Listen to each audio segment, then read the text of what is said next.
Gold hub తాకట్టులో ఉన్న బంగారాన్ని విడిపించి కొనబడును. అదే రోజు ఆన్లైన్ ధరకు కొని డబ్బులు ఇవ్వబడును. ఢిల్లీ లిక్కర్ కేసులో ఒక కీలక పరిణామం చోటు చేసుకుంది. తీహార్ జైల్లో ఉన్న కవితను విచారించాలని చెప్పి ఢిల్లీలోని రౌజ్ అవెన్యూ కోర్టులో సిబిఐ పిటిషన్ వేసింది. అయితే ఈ పిటిషన్ను ఆమోదించింది రౌజ్ అవెన్యూ కోర్టు. కవితని విచారించేందుకు సమ్మతి తెలియజేసింది. అయితే ఒక కండిషన్ పెట్టింది, మహిళా కానిస్టేబుల్తో విచారణ జరపండి, మీరు ప్రశ్నించే సమయంలో మహిళా కానిస్టేబుల్స్ ఉండాలని చెప్పి ఆదేశాలు ఇచ్చింది. ఒక రోజు ముందు జైలు అధికారులకు సమాచారం ఇచ్చి మీరు విచారించుకోండి అని చెప్పి పర్మిషన్ ఇచ్చిన పరిస్థితి కనిపిస్తుంది. ఇప్పుడు సీన్లోకి సిబిఐ ఎంటర్ అయిపోయింది.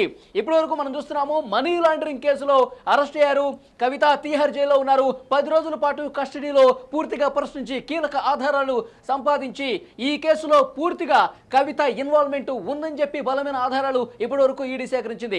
ముడుపులు ఏ విధంగా చేతులు మారాయి, ముడుపులకు సంబంధించిన ఎవిడెన్స్లు కావచ్చు, టెక్నికల్ ఎవిడెన్స్లు కావచ్చు, అప్రూవర్స్గా మారిన వాళ్ళ దగ్గర నుంచి తీసుకున్నటువంటి సమాచారం కావచ్చు, వీటన్నిటిని ఈడీ అధికారులు ముందు పెట్టుకుని 10 రోజులు విచారించిన పరిస్థితి మనం చూసాం. ఇప్పుడు కవిత గారు అరెస్ట్ అయి తీహార్ జైల్లో ఉన్న నేపథ్యంలో ఒక కీలక ముందడుగు పడింది. కేసుకు సంబంధించి సిబిఐ ఇప్పుడు విచారించడానికి సిద్ధమైపోయింది. కోర్టు అనుమతి కూడా తీసుకుంది. ఇప్పుడు సిబిఐ విచారణ ఏ విధంగా ఉండబోతుంది, సిబిఐ ఇప్పటి వరకు ఈడీ తీసుకున్నటువంటి ఇన్ఫర్మేషన్తో కలుపుకొని ఇంకా ఏ కోణాల్లో ప్రశ్నించే అవకాశం కనిపిస్తుంది. ముఖ్యమంత్రి అరవింద్ కేజ్రీవాల్ కూడా అరెస్ట్ అయి ఇప్పుడు తీహార్ జైల్లో ఉన్న నేపథ్యంలో సిబిఐ ఎంటర్ అయి, యాక్చువల్గా గత ఏడాది డిసెంబర్లోనే సిబిఐ విచారించింది. ఇంటికి వచ్చి మరి కవిత ఇంటికి నేరుగా వచ్చి సిబిఐ అధికారులు విచారించుకుని కవిత గారి వాంగ్మూలం నమోదు చేసుకునే పరిస్థితుంది. సో ఇప్పుడు ఈడీ అరెస్ట్ తర్వాత తీహార్ జైల్లో ఉన్న కవితను మళ్ళీ సిబిఐ విచారించడానికి సిద్ధమైన పరిస్థితి కనిపిస్తుంది. అసలు ముందుగా కేసు నమోదు చేసిందే సిబిఐ. కేంద్ర హోంశాఖ ఆదేశాలతో సిబిఐ కేసు నమోదు చేసుకుని విచారణ ప్రారంభించి ఇందులో మనీ లాండరింగ్ జరిగిందన్న విషయం తెలుసుకుని అప్పుడు ఈడీ ఎంటర్ అయింది.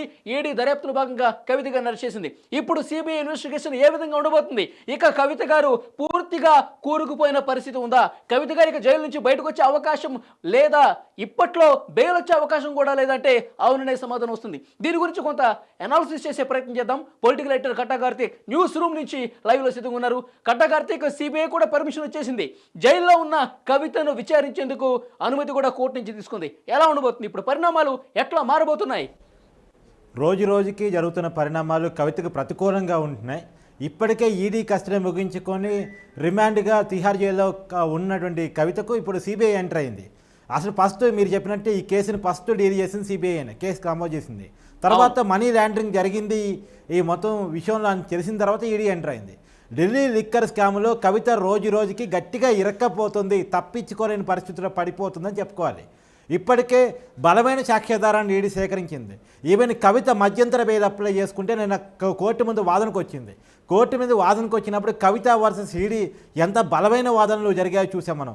ఒక మదర్గా, ఒక ఉమెన్గా పరిగణలో తీసుకొని కవిత కొడుకు భవిష్యత్తును దృష్టిలో పెట్టుకొని పరీక్షలకి ఆమెకి బెయిల్ ఇవ్వాలి, ఎలాంటి కండిషన్స్ పెట్టినా పర్లేదు, మధ్యంతర బెయిల్ ఇవ్వండి అని చెప్పేసి కోర్టుని ఈడీ తరపు కవిత తరపు న్యాయవాదులు రిక్వెస్ట్ చేసుకున్నారు. కానీ ఈడీ బలమైన సాక్ష్యాధారాన్ని చూపించి కవిత బయటకు పోతే ఏం జరగబోతుంది, ఎందుకంటే కవిత గతంలో అప్రూవర్స్ని బెదిరించారు. తర్వాత ఈ ఢిల్లీ లిక్కర్ వ్యాపారంలో 30% కవితకు వ్యాపారంలో లావాదేవీలు ఉన్నాయి. అది కాక తను విచారణకు సహకరించలేదు, తను ఐటీ డాక్యుమెంట్స్ అడిగితే ఇవ్వలేదు, వ్యాపార లావాదేవీల డాక్యుమెంట్స్ అడిగితే ఇవ్వలేదు, తర్వాత తన ఫైనాన్షియల్ డాక్యుమెంట్స్ ఇవ్వలేదు, ఇలా రకరకాలుగా. రెండోది ప్రధానంగా అప్రూవర్స్ని కవిత బెదిరించారు. అంటే తనకు వ్యతిరేకంగా ముఖ్యమైన విషయం ఏంటంటే సిబిఐ విచారించాలి అనుకున్న ప్రతిసారి కూడా, నోటీసులు పంపిన ప్రతిసారి కూడా సాకులు చూపించి అసలు మహిళను విచారించేందుకు ఏంటి నిబంధనలు ఏం చెప్తున్నాయి, కోర్టులో కేసులు వేసి ఈ రకమైన పరిస్థితి గతంలో కనిపించింది. సుప్రీంకోర్టులో కేసు ఉంది కాబట్టి ఇప్పుడు నేను విచారణకు రాలని కూడా చెప్పిన సందర్భాలు ఉన్నాయి. ఇప్పుడు జైల్లోనే ఉన్నటువంటి కవితని నేరుగా ప్రశ్నించే పరిస్థితి కనిపిస్తోంది. కట్టా కార్తీక్, మీరు చెప్పినట్టు గతంలో ఫస్ట్ సిబిఐ ఆ ఇంటికి పోయి మరీ విచారించింది. తర్వాత సిబిఐ నోటీసు స్పందించకుండా నాకు ప్రీపెజ్డ్ షెడ్యూల్ ఉంది, నేను ఎంపీ ఎలక్షన్స్ ఉన్నాయి, రకరకాల పనులు ఉన్నాయి అని దాటివేస్తూ ఉన్నారు, ఎంక్వైరీకి సహకరించలేదు. ఇప్పుడు తను సహకరించే తప్పని పరిస్థితి, ఎందుకంటే తిహార్ జైల్లో రిమాండ్ ఖైదీగా ఉన్నటువంటి కవితని జైలుకే పోయి మహిళా కానిస్టేబుల్ సమక్షంలో విచారించబోతా ఉంది. జైలు అధికారికి ఒకరోజు ముందు చెప్పేసి ఇన్ఫర్మేషన్ ఇచ్చేసి సిబిఐ రంగంలో దిగి విచారించబోతా ఉంది. దీన్ని బట్టి మనకు అర్థమవుతుంది ఏంటంటే 8వ తారీఖు కవిత మధ్యంతర బెయిల్లో కూడా నెగిటివ్ తీర్పే రాబోతుందని మనకు అర్థమవుతున్న విషయం. ఎందుకంటే సిబిఐ ఎంక్వైరీకి అవకాశం ఇచ్చారు అంటే ఆమెకి మధ్యంతర బెయిల్ రాబోట్లేదు అనేటువంటిది మనకు అర్థమవుతున్న విషయం. అంటే ఇంకొన్ని రోజులు ఆమె జైల్లో గడపక తప్పదు ఆమెకి నార్మల్ బెయిల్ ఎలాగూ రాదు. ఎందుకంటే ఈ కేసు మనం మొదటి నుంచి చెప్తా ఉంటున్నాం, ఈ కేసులో నార్మల్ బెయిల్ రావడం అంటే చాలా కష్టం. ఎందుకంటే కవిత హిస్టరీ అలా ఉంది. ఆమెకు బెయిల్ ఇద్దామన్నా కానీ ఆమె గత హిస్టరీ చూస్తే బెయిల్ ఇచ్చే విధంగా లేదు. ఎందుకంటే ఆమె అప్రూవర్స్ని బెదిరించారని కంప్లైంట్ ఈడీ సిబిఐ ఆమె మీద చేస్తూ ఉన్నాయి. అది కాక ఆమె విచార సంస్థలు గతంలో సహకరించలేదు, తర్వాత సాక్ష్యాధారం ధ్వంసం చేసే ప్రయత్నం చేసింది. సో ప్రతి విషయం కూడా నెగిటివ్గా ఉంది తనకి. సో తనకి ఎట్టి ఇప్పుడు మీరు పరిస్థితుల్లో అంటున్నట్టు సాక్షులను బెదిరించే ప్రయత్నం చేస్తున్నారంటానికి అరుణ్ రామచంద్ర పిళ్ళై గతంలో ఒక స్టేట్మెంట్ ఇచ్చి దాన్ని వెనక్కి తీసుకున్న పరిస్థితి, మళ్ళీ స్టేట్మెంట్ను మార్పు చేసి ఆయన చెప్పిన పరిస్థితి మనం చూసాం. అలాగే కొన్ని ఫోన్లను కూడా ధ్వంసం చేశారు కవిత. వీటన్నిటికి సంబంధించి ఆధారాలు ఉన్నాయి కాబట్టి ఇంత ఎగ్జాక్ట్లీ మీరు అంటున్నట్టు మధ్యంతర బెయిల్ ఇచ్చే పరిస్థితి యాక్చువల్గా లేదు. ఇక సాధారణ బెయిల్ కూడా అంత ఈజీ కాదనేది ఎగ్జాంపుల్స్ మనకు కనిపిస్తున్నాయి కళ్ళ ముందు. సాధారణ పేరు రాదు, అది సాధారణ పేరు రావడానికి అవకాశమే లేదు. సాధారణ పేరు రాదు, అది క్లోజ్డ్ చాప్టర్. ఇదే కేసులో మనీష్ సిసోడియా 19 నెలలుగా జైల్లో ఉన్నారు, 30 సార్లు అప్లై చేసుకున్నారు. చాలా వీడియోలో కూడా నేను ఈ విషయాన్ని చెప్పే ప్రయత్నం చేశాను, కానీ అతనికి నార్మల్ పేరు రాలేదు. కవితకి ఎగ్జాంపుల్ ఉంది, నార్మల్ పేరు రాదన్న విషయం ఉంది. అందుకనే ఒకసారి అని చెప్పేసి ఇంకొకసారి కోడికి ఎగ్జామ్స్ అని చెప్పేసి మధ్యంతర బెయిల్ కోసం ట్రై చేస్తూ ఉన్నారు. కానీ మధ్యంతర బెయిల్లో వచ్చినప్పటికీ కూడా తను సాక్ష్యాధారాన్ని ప్రభావితం చేసే అవకాశం ఉంది, సాక్షులను బెదిరించే అవకాశం ఉంది. ఎందుకంటే గతంలో అప్రూవల్ని బెదిరించిన అవకాశం ఉందని చెప్పేసి డైరెక్ట్గా ఈడీ డైరెక్టర్గా ఉన్నటువంటి భానుప్రియ మీనా నిన్న కోర్టులో సాక్ష్యాధారాన్ని జడ్జి ముందు పెట్టిన పరిస్థితి. ఎవరైతే హుసేన్ ఈడీ తరపున వాదించిన రాయరు ఉన్నారో అతను బలమైన వాదన వినిపించారు. కవిత బయటకు వస్తే జరగబోయే పరిణామాలు ఏంటనేది జడ్జికి చెప్పారు. కాబట్టి కవితకు మధ్యంతర బెయిల్ వచ్చే అవకాశాలు కూడా చాలా తక్కువ. వాస్తవంగా జనరల్గా ఏంటంటే మధ్యంతర బెయిల్ జనరల్గా ఇస్తారు. ఎందుకంటే ఇదే కేసులో అభిషేక్ బోయినపల్లి మధ్యంతర బెయిల్లో ఉన్నాడు. తన భార్యకి ఆరోగ్యం బాగాలేదు, ట్రీట్మెంట్ కోసం అని చెప్పేసి మధ్యంతర బెయిల్ అడిగితే 4 వారాల పాటు మధ్యంతర బెయిల్ ఇచ్చింది. ఇప్పుడు కొడుకు ఎగ్జామ్స్, ఎందుకంటే తండ్రి ఆల్రెడీ ఇదే కేసులో కోర్టు చుట్టూ తిరుగుతున్నాడు, అనిల్, అది కవిత భర్త అనిల్.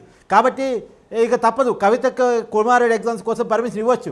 కానీ గత హిస్టరీ రీత్యా గతంలో కవిత ఏదైతే ఎంక్వైరీ సహకరించకుండా ఆల్రెడీ తనకు వ్యతిరేకంగా సాక్ష్యం చెప్పినటువంటి వాళ్ళని బెదిరించిందో, ఇందాక మీరు అరుణ్ పిల్లై ఉదాహరణ చెప్పారు. అరుణ్ పిల్లై మొదటొకటి మాట్లాడాడు, తర్వాత తన స్టేట్మెంట్ మార్చుకునే ప్రయత్నం చేశాడు. ఎందుకంటే ఇప్పుడు కవిత బెదిరింపు కారణం ఏమోనని మనకు అర్థమవుతున్న విషయం. ఎందుకంటే నిన్న ఈడీ భానుప్రియ మీనా చెప్పిన అంశాల మేరకు మనకు అర్థమవుతున్న విషయం. నిజానికి ఈ కేసులో అప్రూవర్స్ ఎవరో ఒకసారి మనం పరిశీలించే ప్రయత్నం చేయాలి. అభిషేక్ బోయినపల్లి అప్రూవర్గా మారాడు, మాగంటి రాఘవ అప్రూవర్గా మారాడు, అరుణ్ రామచంద్ర పిల్లై ఇతను అప్రూవర్గా మారాడు, గోరంట్ల బుచ్చబాబు అప్రూవర్గా మారాడు. వీళ్ళంతా అప్రూవర్గా మారి కవితకు వ్యతిరేకంగా స్టేట్మెంట్స్ ఇచ్చిన తర్వాత రెండోది వీళ్ళ మొబైల్లో ప్రత్యేకించి గోరంట్ల బుచ్చబాబు ఎవరైతే కవిత ఆడిటర్ ఉన్నాడో అతని మొబైల్లో ఢిల్లీ ఈ లిక్కర్ స్కీమ్కి సంబంధించినటువంటి డాక్యుమెంట్ ఏదైతే ఉందో అది ఆ డాక్యుమెంట్ అతని మొబైల్లో దొరికింది. అతను ఢిల్లీ గవర్నమెంట్ తీసుకునేటువంటి స్కీములు ఇతని మొబైల్లో దొరకటం ఏంటి అంటేనే కవిత ఈ కేసులో సూత్రధారి అని చెప్పి ఢిల్లీ క్యాబినెట్ ముందుకు రాకముందే ఈయన మొబైల్ ఫోన్లో కనిపించింది ఆ పాలసీకి సంబంధించిన వివరాలు. ఎస్ ఆ డ్రాఫ్ట్ కనిపించింది. అది కాక రెండోది నిన్న ఈడీ కూడా కోర్టు ముందు చెప్పింది, ఈ మొత్తం కేసులో కవితే కీలక ముద్దాయి. ఎందుకంటే కవితే ఈ మొత్తం ఢిల్లీ లిక్కర్ స్కీమ్ను రూపొందించింది, ఈ స్కామ్కి సూత్రధారి కవితే అని చెప్పేసి అనే విషయాన్ని ఢిల్లీ కోర్టు ముందు ఈడీ వాదించింది. కాబట్టి మనకి అర్థమవుతున్న విషయం ఏంటంటే ఈ కేసులో రోజుకి కవిత బలంగా ఇరుక్కొని పోతా ఉంది. ఈ కేసు నుంచి బయటపడే పరిస్థితి లేదు. రెండోది కేసు క్లైమాక్స్ దశ చేరుకుంది. ఒకవైపు ఈడీ ఎంక్వైరీ క్లైమాక్స్ దశ చేరుకుంది, ఇంకోవైపు సిబిఐ ఎంక్వైరీ మిగిలి ఉంది, అది కూడా క్లైమాక్స్. నిన్న చేసిన లైవ్లో కూడా మనం చెప్పాం, రేపు ఈడీ సిబిఐ రంగంలో దిగబోతా ఉంది, సిబిఐ రంగంలో దిగిన తర్వాత సిబిఐ కస్టడీ మిగిలి ఉంది అని చెప్పేసి విషయాన్ని చెప్పేస్తాం. అది మనం చెప్పిన ఒక్క రోజులోనే సిబిఐ రంగంలో దిగటం, ఇవాళ కోర్టులో పిటిషన్ వేయటం, కోర్టు దాన్ని అంగీకరించడం, ఇప్పుడు తొందరలో ఆ విచారణ జరగబోతా ఉంది. అయితే ఇక్కడ మనం మళ్ళీ ఒకసారి మధ్యంతర బెయిల్ గురించి మాట్లాడుకుంటే చాలా బలమైనటువంటి వాదనలు కవిత తరపు కూడా వస్తూ ఉన్నాయి. ఎందుకంటే పిల్లవాడు పరీక్షలు రాస్తున్నాడు, తల్లితో అంటే ఇతర కుటుంబ సభ్యులు ఎవరున్నా సరే అది వేరు, తల్లితో ఉన్నటువంటి బంధం వేరు. తల్లి ఉంటే మానసికంగా కూడా పిల్లవాడు పరీక్షలు రాయడానికి ఒక ధైర్యం వస్తుందని చెప్పేసి వాదనలు వినిపించారు. ఇంకొక వాదన కూడా బలంగా వినిపించేది ఏంటంటే ప్రధానమంత్రి మోదీ గారు కూడా పిల్లల్లో పరీక్షల సమయంలో ధైర్యాన్ని నింపేందుకు కొన్ని కార్యక్రమాలు చేస్తూ ఉంటారు. పరీక్ష పే చర్చ కార్యక్రమాన్ని చేస్తూ ఉంటారు. పిల్లలు పరీక్షలు బాగా రాయాలి, బాగా రాస్తేనే వాళ్ళకు భవిష్యత్తు బాగుంటుందని చెప్పి ప్రత్యేకమైన చర్చలు ప్రధాన స్థాయిలో పెడతారు. సో ప్రధాని ఒక ఎగ్జాంపుల్గా తీసుకుని కవిత తరఫు న్యాయవాది వాదనలు వినిపించారు. సో ఇవేమన్నా సెంటిమెంటల్గా ఇటు తల్లి కొడుకు కావచ్చు, ప్రధానమంత్రి పేరు తీసుకొచ్చి పరీక్షపై చర్చ ఇవన్నీ ముందు పెట్టడం వల్ల కోర్టులో న్యాయమూర్తి ఏమన్నా సానుకూలంగా వ్యవహరించే పరిస్థితి ఏ మేరకన్నా కనిపిస్తుందా? నేను ఇందా చెప్పింది, సహజంగా మానవతా దృక్పథంతో మధ్యంతర బెయిల్ ఇవ్వడానికి స్కోప్ ఉంది.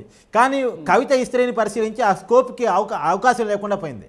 జనరల్గా వేరే ఉమెన్ కవిత కాకుండా వేరే ఉమెన్ ఇదే రీజన్ చూపించుంటే నార్మల్గా మధ్యంతర బెయిల్ వచ్చి ఉండేదేమో. కానీ కవితకు అడ్డుపడుతుంది ఏంటంటే తన ఇస్త్రీ ఒకటి ఎంక్వైరీకి సహకరించకపోవటం, 2 సాక్ష్యాధారాలను ధ్వంసం చేయటం, 3 సాక్షులను బెదిరించే ప్రయత్నం చేయటం, అప్రూవ్డ్గా మారిన వాళ్ళని బెదిరించే ప్రయత్నం చేయటం. ఈ 3 అంశాలు ఏవైతే ఉన్నాయో కవితకి బెయిల్ రావడానికైనా మధ్యంతర బెయిల్ రావడానికైనా అడ్డంకిగా మారే అవకాశం ఉంది. సరే ఇస్తారా లేదా అని జడ్జికి పరిధిలో ఉన్న అంశం మనం అలా చెప్పడానికి వీల్లేదు. కానీ సహజంగా కనపడుతున్న పరిణామాలను బట్టి మన విశ్లేషణ ఏంటంటే తను నార్మల్ బెయిల్ రావడానికి అసలే స్కోప్ లేదు.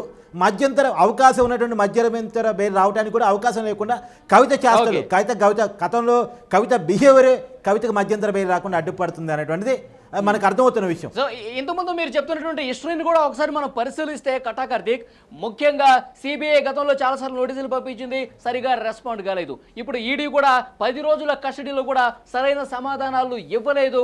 కొన్ని విషయాలకు నాకు తెలియదు, నాకు సంబంధం లేదు, ఇలాంటి విషయాలే కస్టడీలో భాగంగా చెప్పినట్టుగా మనం వార్తలు చూసాం. ఇప్పుడు సిబిఐ తీహార్ జైలుకు వెళ్లి విచారించిన మహిళా కానిస్టేబుల్ని ముందు పెట్టుకుని విచారిస్తున్న క్రమంలో కూడా వాళ్ళ దగ్గర ఉన్న ఆధారాలు ముందు పెట్టుకుని ప్రశ్నిస్తే, ఈడీ నుంచి సేకరించిన సమాచారాన్ని కూడా ప్రశ్నిస్తే, అప్రూవల్స్ ఇచ్చినటువంటి సమాచారాన్ని కూడా ముందు పెట్టి ప్రశ్నిస్తే ఏం జరగబోతుంది? సహకరించే పరిస్థితి ఉందా లేదా? గతంలో సిబిఐ ఎంక్వైరీకి కవిత సహకరించలేదు. ఇప్పుడు సహకరించక తప్పని పరిస్థితి. ఒకవేళ సహకరించకపోయినా సరే వాళ్ళు సేకరించే ఆధారాలు వాళ్ళు సేకరిస్తారు. నాకు తెలిసి సిబిఐ ఒకటి కవిత విచారణ చేస్తూనే ప్యాలెడ్గా కేజ్రీవాల్ విచారణ కోసం కూడా పిటిషన్ వేస్తుంది. పిటిషన్ వేసిన తర్వాత ఇద్దరు తీహార్ జైల్లోనే ఉన్నారు కాబట్టి వీళ్ళిద్దరిని ఎదురెదురుగా కూర్చోబెట్టి విచారించే అవకాశం కనపడే అవకాశం కనపడతా ఉంది. సో ఈ కేసులో మొదటి నుంచి ఎంక్వైరీ చేస్తున్నాం సిబిఐ. ఇప్పుడే ఈడీ సేకరించిన ఆధారాలను తీసుకొని వాటిని కూడా ముందు పెట్టి విచారించే అవకాశం కనపడతా ఉంది. ఖచ్చితంగా ఈ కేసులో కనుక ఒకవేళ ఈ కేసు ముందుకెళ్తున్న క్రమంలో క్లైమాక్స్ దశగా చేరినటువంటి సమయంలో కవిత కనుక దోషిగా తేలితే తనకున్నటువంటి ఎమ్మెల్సీ పదవిని కోల్పోవాల్సి వస్తుంది. ఎమ్మెల్సీ పదవిని కోల్పోవాల్సి రావడంతో పాటు తను రాబోయే కాలంలో ఎన్నికల్లో పోటీ చేసే అర్హతని కానీ ప్రజాప్రతినిధిగా ఉండే అర్హతని కానీ 10 సంవత్సరాల పాటు కోల్పోవాల్సి వస్తుంది. అదిగాక తను 7 సంవత్సరాలు పైగా జైలు శిక్షను అనుభవించాల్సి వస్తుంది. యావజ్జీవం కూడా పడవచ్చు. ఈ కేసును బట్టి మనకు అర్థమవుతున్న విషయం. ఇంకోటి ఏంటంటే ఈ కేసు కాక తన వ్యాపార లావాదేవీని కనుక ఈడీకి అప్పచెప్పడం మొదలెడితే ఇతర కేసులు కూడా తను చుట్టుముట్టే అవకాశం ఉందని కవిత భయపడుతున్నారు అంటే మనకు తెలుసు సమాచారం. లిక్కర్ కేసుకు సంబంధించి మెయిన్ కింగ్ పిన్ గా ఉన్న వ్యక్తి అరవింద్ కేజ్రీవాల్ మొత్తం వ్యవహారానికి సంబంధించి పాలసీ రూపొందించడం విషయంలో కావచ్చు, బీఆర్ఎస్ అంటే సౌత్ గ్రూప్ నుంచి 100 కోట్ల రూపాయలు తీసుకుని ఎన్నికలు ఖర్చు పెట్టుకునే విషయాన్ని కావచ్చు పూర్తి స్థాయిలో నడిపించింది కర్త కర్మక్రియ అరవింద్ కేజ్రీవాల్ చెప్తున్నారు. ప్రస్తుతం ఆయన కూడా తీహార్ జైల్లో ఉన్న పరిస్థితి. ఇప్పుడు కేజ్రీవాల్ విషయంలో సిబిఐ ఎట్లా వ్యవహరించబోతుంది? వీళ్ళిద్దరిని విచారించే విషయంలో చాలాసార్లు నోటీసులు పంపించిన స్పందించని వీళ్ళు ముఖ్యమంత్రిగా ఉన్న అరవింద్ కేజ్రీవాల్ గారు, ఇక్కడ హైదరాబాద్లో ఉన్న కవిత గారు ఎలా వ్యవహరించారో మనకు తెలుసు. ఇప్పుడు ఇద్దరు జైల్లోనే ఉన్నారు కాబట్టి నెక్స్ట్ కవిత తర్వాత విచారించేది సిబిఐ కేజ్రీవాల్నేనా? ఇద్దరిని విచారించిన తర్వాత విలువైనటువంటి సమాచారం సేకరించిన తర్వాత ఎట్లా ఉండబోతోంది? అంటే సిబిఐ ఛార్జ్షీట్లో ఎవరిని కిన్పిన్గా వస్తుంది, ఎవరు కర్మకర్త క్రియ అని చెప్పేది అనేది ఇంకా మనకు తెలియదు. కానీ ఈడీ చెప్పిన కర్మకర్త క్రియ మాత్రం కేజ్రీవాల్ కాదు, కవితే. ఎందుకంటే ఇలాంటి స్కామ్ను ఒకదాన్ని రూపొందించేసి దాన్ని కేజ్రీవాల్ ముందు ప్రపోజల్ పెట్టేసి దానికి 100 కోట్ల రూపాయలు ఆశగా చూపించేసి ఆ 100 కోట్ల రూపాయలు సమీకరించేసి ఢిల్లీ లిక్కర్ స్కీముని కొత్తగా రూపొందించేసి ఆ డ్రాఫ్ట్ను కూడా గోరంట్ల బుచ్చిబాబు మొబైల్ నుంచేసి కేజ్రీవాల్ గవర్నమెంట్కి పంపించేసి దాన్ని ఆమోదం పొందే రకంగా కేజ్రీవాల్ నొప్పించేసి ముందు నడిపించిందంతా కవిత అనేటువంటిది. సో మొత్తంగా దీన్ని మామూలుగా మీరు అనేది ఏంటంటే ఇది ఢిల్లీ గవర్నమెంట్ చేసినటువంటి స్కీమ్ కాబట్టి సహజంగా కేజ్రీవాలే కర్మకర్త క్రియగా ఉంటారని మీరు భావించడం కానీ జనం భావించడం కానీ జరిగింది. కానీ దీనికి మొత్తం కర్మకర్త క్రియ కవిత అనేది నిన్న ఈడీ చెప్పింది. భానుప్రియ మీనా క్లియర్గా ఎంక్వైరీ చేసిన తర్వాత తను సంపాదించిన ఆధారాల ఆధారంగా డాక్యుమెంటెడ్ ఎవిడెన్స్తో జడ్జి ముందు చెప్పడం జరిగింది కవిత హిస్టరీ ఏంటి, ఈ స్కామ్లో కవిత పాత్ర ఏంటి అనేటువంటిది. ఇందాక చెప్పిన దానికి ఇది అదనంగా రేపు నార్మల్ బెయిల్ రావడానికి కానీ మధ్యంతర బెయిల్ రావడానికి కానీ ఇది కారణం కూడా అడ్డంకి కాబోతుంది అనేది మనం క్లియర్గా చెప్పుకోవాలి. సిబిఐకి పర్మిషన్ ఇచ్చేసింది ఢిల్లీలోని రౌజ్ అవెన్యూ కోర్టు. ఒక రోజు ముందు జైలు అధికారులకి సమాచారం ఇస్తే కనుక మహిళా కానిస్టేబుల్తో కవితని తీహార్ జైల్లోనే విచారించడానికి అనుమతి ఇచ్చింది. సో సిబిఐ మరింత వేగంగా విచారణ జరిపి ఇక్కడ ఒక విషయాన్ని గమనించాలి ఇక్కడ ఒక విషయాన్ని గమనించాలి. తనకి ఇంటి భోజన విషయంలో కావచ్చు, ఆభరణాలు ధరించే విషయంలో కావచ్చు, చెప్పులు రకరకాల కారణాలను ఏదైతే కోర్టు నుంచి ఎగ్జామ్షన్స్ కవిత కోరిందో వాటి విషయంలో కూడా పిటిషన్ వేసింది. వాటి విషయంలో కూడా కోర్టు ఇంతవరకు ఏ నిర్ణయాన్ని జైలు అధికారికి చెప్పింది లేదు. అంటేనే కవితకి ఏ విధమైనటువంటి వెసులుబాట్లు కోర్టు నుంచి రావటం లేదు. దానికి కారణం కవిత బిహేవియర్, గతంలో కవిత హిస్టరీ అని చెప్పి చెప్పుకోవడానికి మనకి కవితకి సంబంధించి పూర్తిగా ఆధారాలు ఉన్నాయి. కవితకు వ్యతిరేకంగా అప్రూవర్స్ ఇచ్చిన ఆధారాలు కావచ్చు, ఇప్పటి వరకు దొరికినటువంటి సమాచారం పూర్తిగా వ్యతిరేకంగా ఉన్న నేపథ్యంలో ఇటు బెయిలు రాదు, కవితకు అనుకూలంగా ఉండాలని చెప్పి ఏదైతే వాదనలు వినిపిస్తున్నారో వాటికి వ్యతిరేక ఫలితాలే వచ్చే అవకాశం ఉన్నట్టుగా చాలా స్పష్టంగా కనిపిస్తుంది. సిబిఐ విచారణ చేసిన తర్వాత ఇంకా ఎలాంటి వాస్తవాలు బయటకు వస్తాయో చూద్దాం.